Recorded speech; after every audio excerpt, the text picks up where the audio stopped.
Guys, so today I want to sort of talk to you a bit about, first of all, I want to apologize for being so absent, and I kind of wanted to explain where that absence is rooted from when it does happen, because it's happened quite a bit, and it happens and it comes in waves.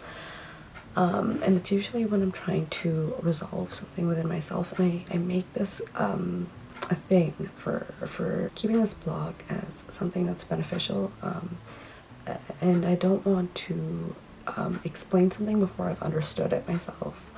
And a lot of times I find myself thinking an explanation is something else than what it actually is, and it of course takes time to fully understand, you know, why I'm feeling the way I am, why relationships are ending, why different parts of my life are, you know, completely changing, and why some of them are remaining the same.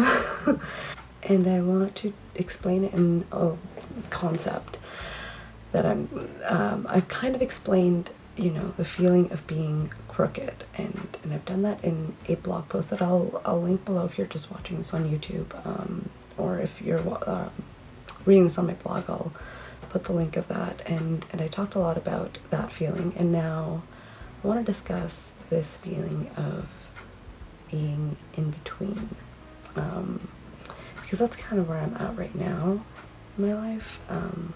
You know, feeling like, you know, you don't associate yourself with this past version of you at all. You know, that's gone, and yet you're not fully in, you've not fully become who you're supposed to be. You're not living the life you feel that you're going to adjust yourself to.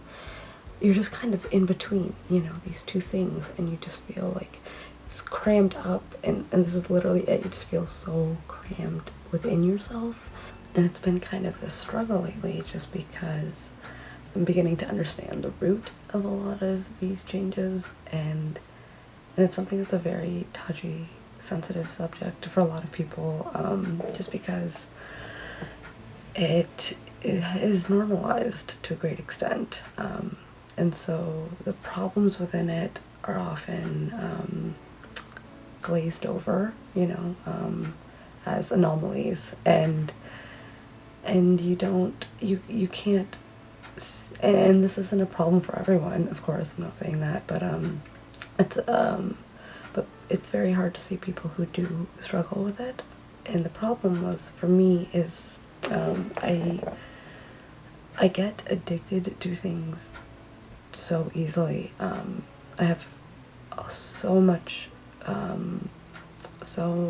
struggle with moderation, you know, learning moderation. That is like one of the biggest things that I am trying so hard every day to kind of work at, you know, because even when it's something super healthy, something super good for you, which is some things that I've incorporated in my life within this past year, and the year before, is that anything in excess, whether it's healthy or not, it doesn't remain healthy when you obsess over it, because it takes a toll on your mental health, and that's something that I struggle a lot with, is how to actually maintain moderation without giving something up completely. You know, I either do things are in excess, or I completely give them up. It's, you know, one end of the pendulum or the other, you know.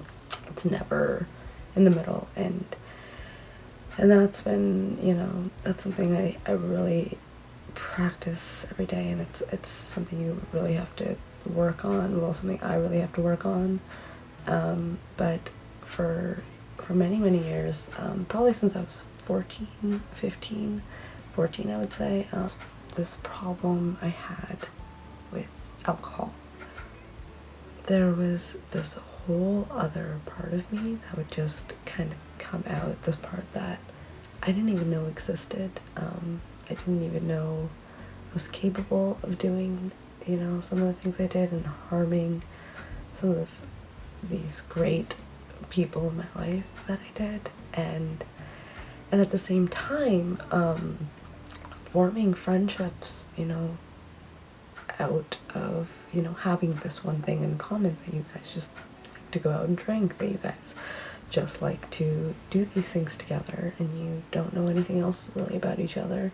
And the things you do learn about each other are when you're drinking together and when you're socializing in that atmosphere.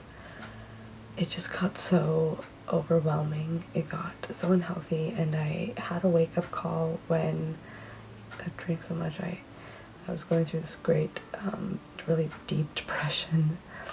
I just, you know, was in my second year of therapy, or my third year of therapy, and this is when I started to get, not these hangovers, but it was almost like, I became paralyzed almost in the morning. It was just this great pain that would just overcome me after I drank, and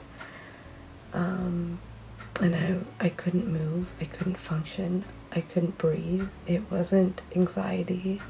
I know what anxiety feels like. This was so out of my mind. You know, like anxiety is very much, you know, mind fueling your body.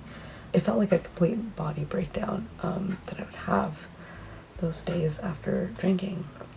And it's because I drank in complete excess. You know, I'd finish bottles of, you know, vodka, tequila a night, and it was nothing to me. And I wouldn't have any memory of the day before, other than, you know, the stories that people would tell me, and you know, of the crazy things that I did, or the painful things that I said, you know, and somehow it would be turned into a joke. You know, once we kind of made up and once everything was fine, it would be turned into this joke, and so it kind of excused my behavior, the way that I lashed out at people, and the way that I hurt them, and the way that my anger got the best of me, and my lack of memory, you know, of it all. And all of it just became excused and forgotten, except I had no memory of it, and I couldn't stop trying to remember it, because I was in such denial that these things that people would tell me that I did actually happened, because they seemed like things I wasn't even capable of doing, and they feel so out of me that I didn't believe that there was any way that I could do something like that, and I think the way that I coped with it was drinking in excess afterwards, so that I could completely block out that memory, and I was very successful at it, and I don't know if I did that consciously or unconsciously, or subconsciously. It's just kind of coming all back out now, because, you know, being someone who doesn't really drink anymore, I had a lot of health problems to begin with, and a lot of mental health problems, and then I created more out of them.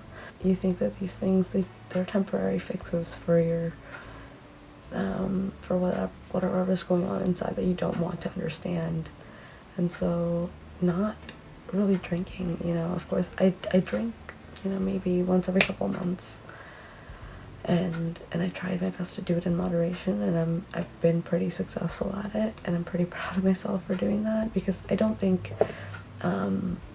it was alcoholism. I don't know if I can even label it as that. Maybe it is, I don't know. I think it's more of the way that my personality, the way that I do things is. I think that's more of the problem, of the way that, you know, how I said that I do things in excess, or I end them completely, and there's nothing in between all of that. You know, I'll either, you know, eat, you know, McDonald's 3 times a day and never exercise and be completely depressed and binge drink all the time, or I'll be super healthy like I am now. And there's no in between. And not that, you know, the way that I am is completely unhealthy, but I found myself obsessing over it quite a lot. Don't make this mistake, because I know that once I fall into that trap, I could really just get myself out of the state completely. And that's what's really scary about, going on both ends of the pendulum and never in between, is that you're so scared that any little misstep is just going to lead you all the way back. And so I wanted to kind of discuss that issue that I've had in accordance to how I've been feeling now, because what I'm feeling now is, like I said, kind of like that past version of me that's gone, and with that went a lot of relationships that I've had, friendships that I've had, just a lot left my life, and it was very, very hard to go through, and so it feels like, what's to come, the kind of person that I am evolving into, it's not there yet. The kind of life that I'm supposed to be living, it's not here yet. But I'm here, and I'm in between it all, and it's like, for the first time in my life, I'm almost being forced to be in between, in that, if you look at the way that I lived for so long, is in excess or removal. And so it's almost like my current state is almost like being forced into the in-between, being forced into the moderation, being forced into this place that I find so uncomfortable, so crammed, so uneasy, because I won't let myself do it otherwise. And so my life has given that to me, and I don't think that's such a bad thing, because I honestly don't think I would have known how to do it otherwise, how to find that place otherwise, other than having everything lead me inside here, and to understand that what it's like to really be in between it all, and not where you want to be, not in the past, not in what's to come, but actually be in the middle of it. It's almost like you're in the cocoon right now, and so the layers are slowly peeling off, except for they've been attached to you for so long that they've become a part of you. And so that peeling, it's so painful, and you're waiting to come back out, and you're waiting to kind of be that butterfly, but you're in between the stages right now, and it's a process, and life is a process. So yeah, I wanted to discuss that, because I think, sometimes these things that are so hard for us to resolve for ourselves, these problems within us, these core traits within us, that is we all have those things that are extremely, extremely, extremely hard for us to work on, that take so long, that need us, that we need to be like slapped in the face a couple of times to actually learn the lesson. I'm very much a believer of, life keeps, making you giving you the same lessons over and over and over until you actually learn from them. And at the same time, I believe that some of the really hard things that you don't know how you're going to work through yourself, you don't know how to get rid of this problem, life finds a way to make you become the solution, to make you become, to put you in that discomfort, and I think that's why I'm so in between everything, is because I am learning how to do that, and there's no other way I would have learned than to have everything around me put me here, and to feel cramped, and to feel uncomfortable, and to feel like I don't know where I'm going. I feel like there's more. I feel this urgency. I feel like there's something more, but I don't want what it's been there. I don't want to be that person. I don't want to relive that past. I don't want to continue on doing things that way. But it feels like, you know, I'm pulling at something that's not, it's not there yet, and it's because I'm supposed to be here, and I want to so badly just skip ahead, you know, go straight to the other end, without going through the process of the middle, and yet I'm in the middle, and there's no way to skip to the end. There's no fast forward button to our lives, and I think that's for, you know, good reason. It's gonna be hard for a little while, and that's because I don't like being in between. I like being, you know, at 0 or 100. I don't like, you know, 50.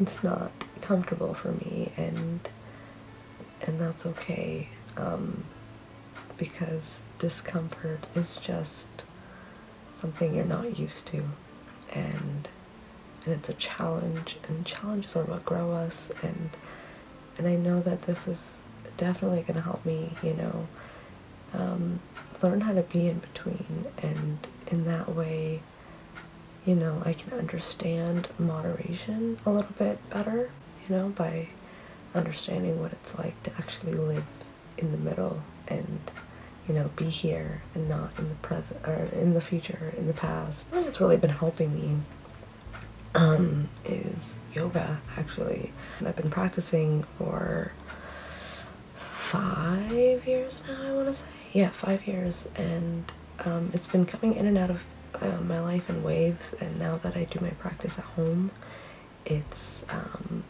I have such easier access to it. It's not a financial burden on me, and I'm doing it a lot differently this time, so I could make, you know, a blog post on it or a video on it, and kind of go further on that. But yeah, that's been helping so much, because I feel like a lot of being in the place you feel so uncomfortable in is surrendering. Yoga and meditation, just mindfulness, it's a lot about surrender. And so that stuff has really been, you know, I can see the changes it's making in me.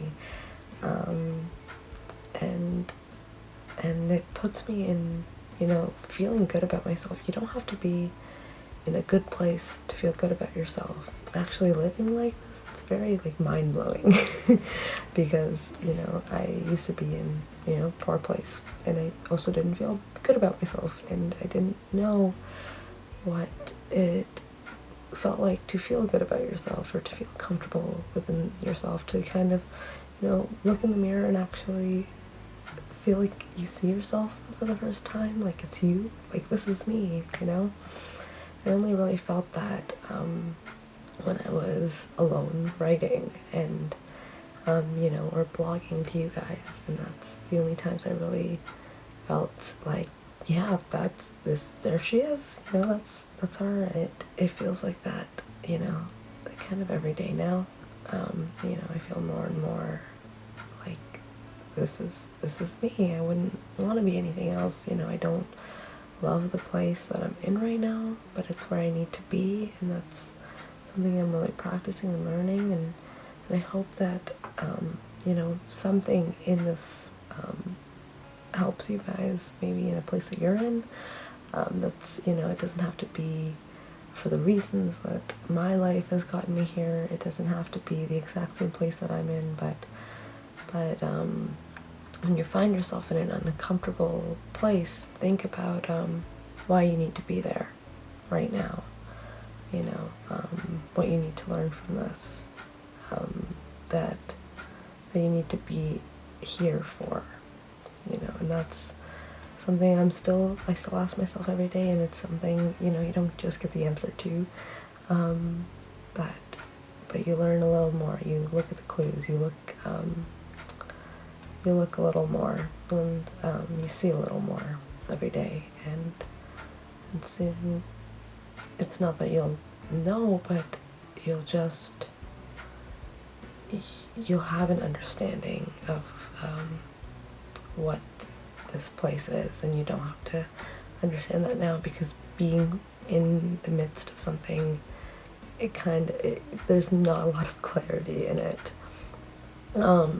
You know, you kind of, I find, for at least me, you know, being outside of a situation for, you know, a good period of time is when you actually gain clarity about the past situation and why it happened the way it did, and why it had to happen the way it did, and what you kind of needed from that. So I hope this helps you guys, or you know, if you're going through something similar, I hope that it helps you ease into it a little bit more and surrender to this place that you're in a little bit more, and it's just a practice, you know. Well, just practicing it. So thanks for watching, guys, and I know this thing is long. Everything I do is like extremely long, but I'll talk to you soon.